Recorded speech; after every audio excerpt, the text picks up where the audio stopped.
Kevin Costner's 1987 historical crime drama The Untouchables is now streaming, and both the movie itself and its cast are still a highlight of the actor's career. The Untouchables follows the true story of Eliot Ness, Kevin Costner, and his team of untouchable, in the sense they couldn't be bribed, police officers as they try to take down notorious Chicago gangster Al Capone. Al Capone was a notorious bootlegger who illegally brought alcohol into the United States during Prohibition, and Ness eventually arrested him for tax evasion. The road to get there, however, was paved with blood, bullets, and more than a few bodies. Now, The Untouchables is available to stream on Amazon Prime Video. Its new streaming home could mean that people who have never seen the movie before will finally get to experience one of Kevin Costner's best movies, as well as one of the best casts he's ever been part of.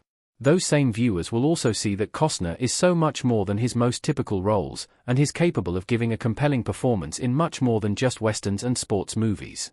The Untouchables proves Kevin Costner is more than westerns and sports movies. Costner is known for westerns and sports movies, but The Untouchables shows he's so much more. Kevin Costner's best movies mostly fit into two genres, western and sports.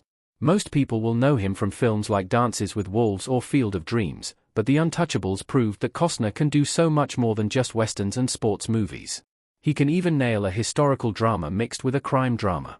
Kevin Costner couldn't have been cast better as the real-world United States Treasury agent who brought down Al Capone, Eliot Ness. The Untouchables was also years before JFK, so it was the first time Costner got to dive into history books for his character work.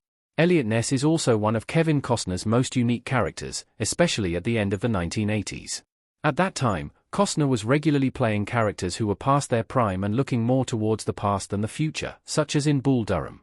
Ness, however, was a bright-eyed young agent, and even though it was largely against type, Costner nailed his portrayal. He also nailed the depths Ness had to sink to and the anger and fear he had from the consequences of his battle with Capone. The Untouchables is easily one of Costner's most layered and sympathetic performances ever. The Untouchables cast is incredible, but Kevin Costner still stands out. Costner stood out among Sean Connery, Robert De Niro, Patricia Clarkson, and more in The Untouchables. What makes The Untouchables such a great Kevin Costner movie is the fact that he still stands out among such a star-studded cast. Along with Costner, The Untouchables features Robert De Niro as Al Capone, Sean Connery as Jim Malone, Andy Garcia as George Stone, Patricia Clarkson as Catherine Ness, and more.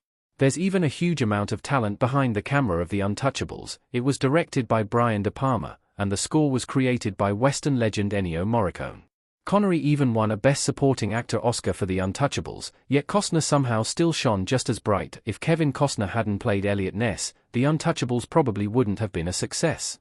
He was a master of the moral complexity and righteous anger the role needed to work, and he single-handedly delivered a lot of the moments that made The Untouchables one of the best dad movies of all time.